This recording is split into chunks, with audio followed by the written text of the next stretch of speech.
पिछले वीडियो में हमने सूर्य ग्रह की जानकारी ली थी। आज हम चंद्र ग्रह के उच्च नीच, मूल त्रिकोण, स्वराशि अंश और उनके फल क्या होते हैं समझ लेते हैं। चंद्र वृषभ राशि के 1 से 3 अंश पर उच्च होता है।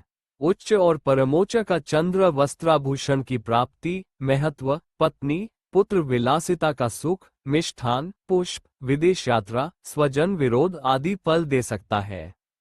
वृश्चिक राशि के 1 से 3 अंश पर नीच होता है। नीच राशि का चंद्र विपत्ति, कष्ट, दुख, धन की कमी, वनवास, सजा, पैरों की पीड़ा, अन्न का अभाव, चोरी, आग, सरकारी भय, पुत्र और पत्नी को पीड़ा आदि फल दे सकता है। वृषभ राशि के 4 से 30 अंश पर मूलत्रिकोणी होता है।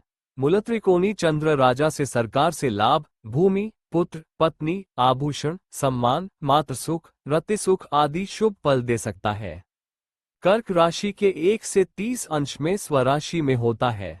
स्वक्षेत्री चंद्र राजा या सरकार से लाभ, अति वेशागमन, सरकारी सम्मान, पत्नी, पुत्र, बांधवों से सुख आदि फल दे सकता है। चंद्र के बारे में उच्च नीच आदि के साथ में उसके बलि और क्षीण होने को भी देखा जाता है। शुक्ल पक्ष की 6ठी तिथि से 15वीं तिथि तक 10 दिन चंद्र पूर्ण बलि रहता है। कृष्ण पक्ष की पहली तिथि से कृष्ण पक्ष की 10वीं तिथि तक मध्य बलि रहता है।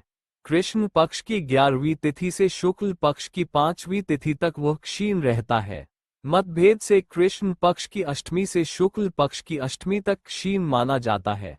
कुछ ज्योतिषाचार्य सिर्फ बलि और क्षीण 2 ही भाग मानते हैं, मध्यम बलि मानते नहीं है। पर अनुभव में कृष्ण अष्टमी का चंद्र वृषभ राशि में उच्च का पाया गया है। अगर वह उच्च का है तो क्षीण होने के अशुभ फल नहीं देगा और क्षीण होगा तो उच्च होने के शुभ फल नहीं देगा।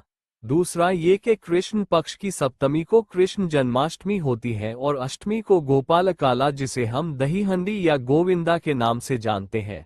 ऐसी दुविधाजनक स्थिति में अपनी सूझबूझ और अनुभव काम में लाने होते हैं। बलि चंद्र विद्या प्राप्ति, विनोद बुद्धि, सरकारी लाभ, पत्नी पुत्र, धन सम्मान का सुख, अच्छे कर्म आदि फल देता है। क्षीण चंद्र राज्य, धन, पत्नी मित्र की हानि, चंचल चित्त, पागलपन, स्वजन विरोध, दुराचार, कर्ज आदि फल देता है। आज के लिए इतना ही, फिर मिलते हैं नई जानकारी के साथ।